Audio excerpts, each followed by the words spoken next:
Hey, we welcome in MLBpipeline.com's Jim Callis. We talked to Jim recently. Guys, thoughts on the 2021 draft and some of the Oriole picks. And Jim, I want to ask you today about some of the guys on the farm who really had big years this year and get your take. A couple of these guys are really getting close to the major leagues. One is Kyle Stowers, 898 OPS at three levels, 124 games, started high A, ended triple A, hit everywhere, co-minor league player of the year with Adley. What are your thoughts on Stowers? How ready is he? Yeah, he's interesting. Yeah, I was looking forward to seeing him in the fall league, and I was there. I went for the middle 2 weeks of the fall league season, Steve, and he was banged up, so I never got to see him. But he was a supplemental second round pick in 2019, not 1919. And he was a guy who I think went into that draft who could have gone higher than that. He had a really good sophomore year at Stanford. He was good summer in the Cape Cod League.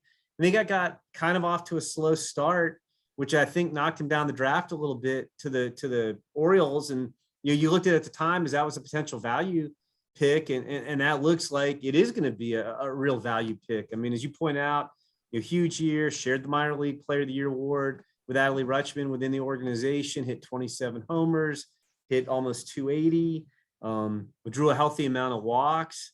He's really, really interesting. I mean, I think his development has helped take a little bit of the sting off of, just the health difficulties Heston Kjerstad's had. And we really haven't seen much of Heston Kjerstad yet, but it looks like, Stowers is going to be a nice corner outfielder, and maybe he and Kjerstad will be playing on the corners for Baltimore someday.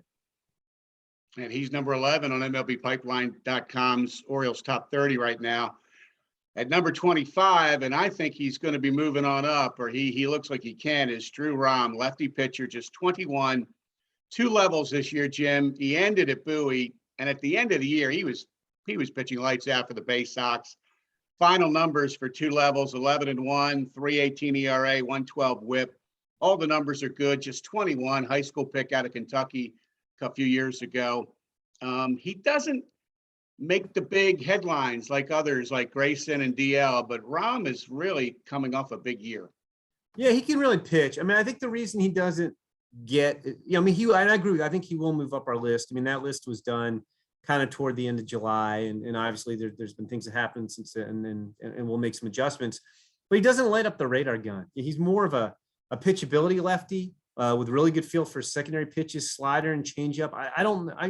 Honestly, I don't know if he has a true pitch that you'd say, oh, that's a plus. DL Hall, has plus fastball, plus curveball, and Drew Rom is more of a guy who just throws strikes with a good 3-pitch mix. I think he's a high floor, lower ceiling guy, but nice pick by the Orioles. Fourth rounder in 2018, like you mentioned, Kentucky high school kid. He was, I think a lot of people felt like he was going to wind up at University of Michigan. He was a strong commitment there, and the Orioles went over slot to sign him. He's definitely continues to move up the charts in their system. As you point out, made the jump to Double-A, and 47 strikeouts, 9 walks, and 40 innings in Double-A. So they weren't really figuring him out at that level either. I assume we'll see him in Triple-A, pretty quickly, if not to start this season, and maybe in Baltimore by the end of the year. Interesting guy. I think, Jim, two things that are going to help him move up your board. The ability to throw, he drops down sidearm often, more than just a couple times a game. He goes in and out of his usual slot and that slot. And he gained a tick or two last winter. So I think he's moving up in many respects, someone to watch for sure. Now, Jim, what about Kobe Mayo? This kid, number 17 on your top 30 currently, 981 OPS. That was among the best of anybody on the Oriole farm, also with a below average strikeout rate. He managed to produce power and some contact and some exit velocity, 2020 draft pick. Yeah, he was a guy who they used their savings on Kjerstad. Some of the savings went to sign Kobe Mayo. The two big tools to hang his hat on are the big power, which he showed, this year while making his pro debut. And he's got a really strong arm. The hope is, he's huge. The hope is he can stay at third base. Might wind up, corner outfield or first base. But man, his his raw power probably ranks up there with just about anybody in the system. I mean, if you're just talking about, like, I mean, not that people necessarily track this, but like, if you were having a home run derby as to who could hit the ball the farthest, he might win the Orioles home run derby. And they do have some good power hitters. But yeah, I mean, very positive development. The pandemic stunk for a number of reasons, and one of which was it kind of delayed the careers of everybody who was drafted last year, or kind of paused for the young guys drafted in 18 and 19. But he made up for some lost time this year, and it really came out and hit well. The last guy I want to ask you about is Jordan Westberg, who's number 6 today on your top 30. And I really like this guy. I saw him play at 3 levels. I was impressed every time I saw him. He fills up the stat sheet on offense. He wears out center and right center. He played really solid defense, shows great leadership skills. Kind of raving about this kid here, Jim, but he was very impressive. What are your thoughts on the year Westberg had? Yeah, no, definitely. I mean, he's a guy who, again, made up for some lost time. He didn't get a chance to make his debut in 2020 and still got to AA this year. And, I liked him a lot at Mississippi State. He was part of a really good double play combination with Justin Foscue, who was a first-round pick of the Rangers in that same draft. He went 14th. I think Westberg went 30th. And it's interesting, they didn't get a chance to play for the national title. And then Mississippi State won the national title this year after they were both gone. I mean, great program. And what I liked about Westberg was, like you said, Steve, he can do a little bit of everything. Like, he's got power. He can hit for some average. He's a solid runner. He can use the speed well. Solid arm strength. He can hit. He's got pull power. He can go the other way. Drive doubles to the gaps. He just does a little bit of everything. I mean, I think the ultimate question is, where does he play? I think the consensus would be that he, be like projects as an average big league shortstop. And I always joke that like average isn't like most teams don't play an average defender at shortstop in the big leagues unless the guy's like just a masher. So maybe he's more of a third baseman. Although, you mentioned Gunnar Henderson earlier.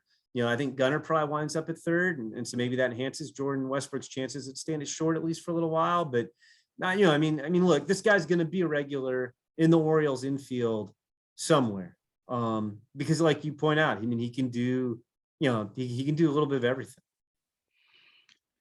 Oriole fans need to dream on some big things, Jim. And I think over the next year or two, they start to see these guys matriculate to Baltimore. Westberg and Gunnar, and Mayo's a little behind them, and Rahm is in there somewhere, maybe not long after Grayson, and maybe DL gets healthy in there. And, that's the hope.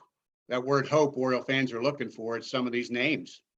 Yeah, no, I agree. And I think their top 2 picks in last year's draft, Colton Cowser and Connor Norby, were 2 of the better hitters in college baseball and available in the draft. I think both those guys, I think they could do what Westberg did last year. If you told me that Colton Cowser and Connor Norby were in AA by the end of this year, I wouldn't be shocked at all.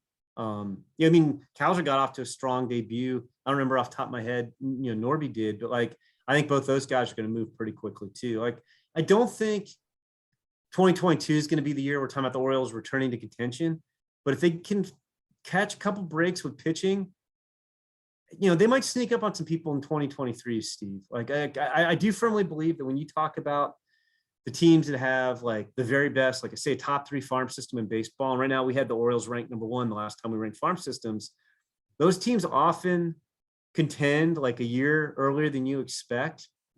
So I wouldn't be shocked if the Orioles kind of, especially if we have expanded playoffs, make a run in 2023. I think the 2023 Orioles could be a very interesting and entertaining club. Well, Jim, I always like to get your thoughts on baseball, and appreciate you taking some time today. Oh, always great talking to you, Steve. It's off season. You and I can talk baseball 24/7, 365. And it's always fun when we do. And the ratings would be good, my friend. I hope so. Thanks, Jim.